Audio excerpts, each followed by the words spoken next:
क्या आपने कभी सोचा है कि हमारे ब्रह्मांड का पहला पल कैसा रहा होगा? क्या वह आनंद का संगीत था या किसी रहस्यमय ध्वनि का प्रतिध्वनि? आज हम एक ऐसी ही गूढ़ कहानी का पर्दा उठाएंगे जो हमें बताती है कि सृष्टि के प्रथम क्षण में एक शाप उत्पन्न हुआ था। एक ऐसा शाप जिसने ब्रह्मांड के हर जीव को प्रभावित किया। यह शाप था प्रथम ध्वनि का शाप और इसे समाप्त करने वाली थी महाविद्याओं में से एक माँ तारा। यह कथा किसी भी पुराण या ग्रंथ में सीधे तौर पर नहीं मिलती, बल्कि यह उन प्राचीन तंत्र ग्रंथों और रहस्यमयी साधना पद्धति में छिपी है जिन्हें केवल कुछ ही ऋषि जानते थे। तो आइए शुरू करते हैं एक ऐसी यात्रा जो आपको भक्ति और ज्ञान के एक अनसुने आयाम में ले जाएगी। प्राचीन काल में हिमालय की कंदराओं में एक महान ऋषि रहते थे जिनका नाम आचार्य देवानंद था। वह एक विद्वान और सिद्ध पुरुष थे जिन्होंने अपना पूरा जीवन ज्ञान की खोज में समर्पित कर दिया था। आचार्य देवानंद का मानना था कि ब्रह्मांड का सबसे बड़ा रहस्य किसी शास्त्र में नहीं बल्कि स्वयं शिव और शक्ति के बीच के संवाद में छिपा है। उन्हें विशेष रुचि महाविद्याओं में थी क्योंकि उन्हें लगता था कि ये 10 देवियां ही सृष्टि के सबसे गहरे रहस्यों की संरक्षक है। एक रात जब वह ध्यान में बैठे थे, उन्हें एक अजीब सा अनुभव हुआ। उन्हें एक ऐसी ध्वनि सुनाई दी जो सुनने में तो मधुर थी, लेकिन उनके पीछे एक गहरी वेदना छिपी थी, जैसे कोई बहुत पुराना दुख बार बार गूंज रहा हो। आचार्य देवानंद समझ गए कि यह कोई सामान्य ध्वनि नहीं है, यह किसी प्राचीन रहस्य की पुकार थी। अपनी अंतर्दृष्टि से उन्होंने पाया कि यह ध्वनि देवी तारा से जुड़ी है। पर क्यों? देवी तारा जिन्हें बौद्ध धर्म में ही पूजनीय माना जाता है, आखिर किस रहस्य से जुड़ी थी? उन्होंने तुरंत अपनी खोज शुरू कर दी। अपनी खोज में आचार्य देवानंद को एक बहुत ही पुरानी पांडुलिपि मिली जो कि लगभग नष्ट हो चुकी थी। बड़ी मुश्किल से उन्होंने उसके कुछ श्लोकों को पढ़ा। उन श्लोकों में एक ऋषि का उल्लेख था जिनका नाम था दुर्वासा। दुर्वासा ऋषि अपने क्रोध और अहंकार के लिए जाने जाते थे, लेकिन इस कथा में उनका क्रोध नहीं बल्कि उनका अहंकार और अभिमान ही केंद्र में था। कथा कहती है कि दुर्वासा ऋषि को अपनी तपस्या पर बहुत गर्व था। वे मानते थे कि उनसे बड़ा तपस्वी कोई नहीं है। उनकी इस तपस्या और घमंड को देखकर देवताओं ने उन्हें एक वरदान देने का निर्णय लिया। देवताओं ने उन्हें एक ऐसी शक्ति प्रदान की जिससे वे किसी भी स्थान पर अपनी उपस्थिति को उस स्थान की सबसे शुद्ध ऊर्जा से जोड़ सकते थे। यह एक अद्भुत शक्ति थी जो उनके भौतिक सीमाओं से परे रखती थी। ऋषि दुर्वासा बहुत प्रसन्न हुए, लेकिन उन्हें यह नहीं पता था कि यह वरदान ही उनके पतन का कारण बनेगा। एक दिन ऋषि दुर्वासा अहंकार में भरकर देवलोक में गए। उन्हें लगा कि देवलोक की ऊर्जा उनकी शक्ति से कम है। अपनी शक्ति का प्रदर्शन करने के लिए उन्होंने अपनी पूरी ऊर्जा को एक साथ प्रकट कर दिया, लेकिन उनकी तपस्या में अभिमान का थोड़ा भी अंश था। उस अभिमान के कारण उनकी शक्ति नियंत्रित नहीं हो पाई और देवलोक की शुद्ध ऊर्जा में एक हल्का सा कंपन उत्पन्न हो गया। यह कोई साधारण कंपन नहीं था, यह एक ऐसा कंपन था जिसने देवलोक में एक हलचल मचा दी। देव को लगा कि कुछ गड़बड़ है, लेकिन वो समझ नहीं पा रहे थे कि ये क्या है। इस घटना से ऋषि दुर्वासा ने एक बड़ा सबक सीखा कि तपस्या का फल सिर्फ शक्ति नहीं बल्कि विनम्रता भी है। लेकिन तब तक बहुत देर हो चुकी थी। यह घटना उस समय हुई जब ब्रह्मांड में ओमकार की पहली ध्वनि गूंज रही थी। ओमकार ही सृष्टि का मूल आधार है, लेकिन दुर्वासा ऋषि ने अभिमान से निकले उस कंपन ने ओमकार की उस पवित्र ध्वनि को दूषित कर दिया। ओमकार की ध्वनि दो भागों में विभाजित हो गई, एक भाग जो शुद्ध और शांत था और दूसरा भाग जो दूषित और अशांत हो गया था। यह दूषित भाग पूरे ब्रह्मांड में फैल गया। इसी को प्रथम ध्वनि का शाप कहा गया। इस शाप का परिणाम यह हुआ कि ब्रह्मांड में जो भी जीव उत्पन्न हुआ उसके अंदर एक सूक्ष्म अहंकार, एक सूक्ष्म अभिमान और एक दूसरे के अलग होने की भावना जन्म ले गई। यही कारण है कि आज भी हम मनुष्य अपने आप को दूसरों से अलग और श्रेष्ठ मानते हैं। यही कारण है कि इस दुनिया में इतना द्वेष और कलह है। यह सब प्रथम ध्वनि के शाप का ही परिणाम था। जब यह सांप फैल रहा था तब सभी देवता चिंतित हो गए। उन्हें लगा कि यदि यह शाप पूरी सृष्टि में फैल गया तो यह ब्रह्मांड को नष्ट कर देगा।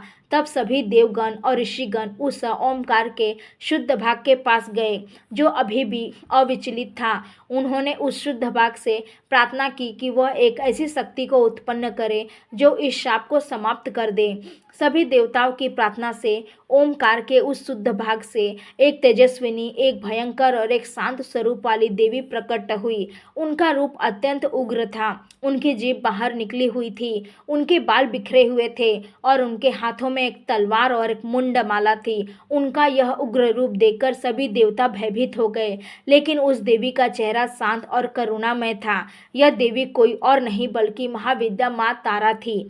आचार्य देवानंद ने उस पांडुलिपि से यह सब पढ़ा, लेकिन उन्हें यह समझ नहीं आया कि माँ तारा का उग्र रूप क्यों था, उनकी जीभ बाहर क्यों निकली हुई थी। यह तो विनाश का प्रतीक लगता था, लेकिन अगले श्लोक में इसका रहस्य खुल गया। उस श्लोक में लिखा था कि माँ तारा का उग्र रूप वास्तव में उनकी शक्ति का प्रतीक है, जिसमें वे प्रथम ध्वनि के शाप को अपने अंदर समाहित करती है। उनकी बाहर निकली हुई जीभ यह दर्शाती है कि वह उस दूषित ओमकार की ध्वनि को पी रही है, उस विष को अपने अंदर समाहित कर रही है ताकि ब्रह्मांड शुद्ध रहे। उनकी मुंडमाला अहंकार और अभिमान को नष्ट करने का प्रतीक है। उनकी तलवार अज्ञानता के बंधन को काटने का प्रतीक है। उनका उग्र रूप विनाश का नहीं बल्कि शुद्धि का प्रतीक है। आचार्य देवानंद यह सब जानकर हैरान रह गए। उन्हें समझ आ गया कि जिस रहस्यमय ध्वनि को उन्होंने अपनी साधना में सुना था, यह वास्तव में उस शाप की ही गूंज थी जो ब्रह्मांड में आज भी मौजूद है। आचार्य देवानंद ने अपने साधना को और भी गहरा किया। उन्होंने उस जगह की खोज शुरू कर दी जहां माँ तारा का पहला मंदिर स्थापित किया गया था। वह जानते थे कि उस मंदिर में उस सांप का समाधान छिपा होगा। वर्षों की खोज के बाद वो एक ऐसे स्थान पर पहुँचे जो दुनिया की नज़र से दूर था। वो एक पहाड़ी पर स्थित था जहाँ एक बहुत ही पुराना और खंडहर को चुका मंदिर था। उस मंदिर में माँ तारा की बहुत ही पुरानी मूर्ति थी जो धूल और मिट्टी में ढकी हुई थी। आचार्य देवानंद ने उस मंदिर की सफाई की और माँ तारा की मूर्ति के सामने बैठकर ध्यान किया। उन्होंने अपनी पूरी ऊर्जा को माँ तारा के चरणों में समर्पित कर दिया। उनकी भक्ति इतनी गहरी थी कि उन्होंने अपना शरीर और मन भी सब कुछ भुला दिया। जब वह ध्यान में बैठे थे तो उन्हें एक दिव्य अनुभव हुआ। उन्होंने देखा कि ब्रह्मांड में हर तरफ से एक काली दूषित ध्वनि माँ तारा की ओर जा रही है। माँ तारा उस ध्वनि को अपने जीभ से पी रही है और उस दूसरी ध्वनि को एक शुद्ध और शांत ध्वनि में परिवर्तित कर रही है। यह देखकर आचार्य देवानंद की आंखों से आंसू बहने लगे। उन्हें समझ आया कि माँ तारा का असली काम सृष्टि को शुद्ध रखना है। वह हर उस जीव के अंदर से अहंकार और अभिमान को नष्ट करती है जो उनसे सच्चे मन से जुड़ता है। इस अनुभव के बाद आचार्य देवानंद ने उस मंदिर के अंदर एक और रहस्य खोजा। उन्हें एक और प्राचीन पांडुलिपि मिली जिसमें यह सब विस्तार से लिखा हुआ था। उसमें लिखा था कि प्रथम ध्वनि का शाप वास्तव में कोई बाहरी शाप नहीं है, बल्कि यह आपके भीतर ही मौजूद है। यह शाप हमारी खुद की सोच में है। जब हम किसी से ईर्ष्या करते हैं और किसी से घृणा करते हैं, किसी को नीचा दिखाते हैं, तब यह इस शाप को और भी मजबूत बनाते हैं। माँ तारा की भक्ति हमें इस शाप से मुक्ति दिलाती है।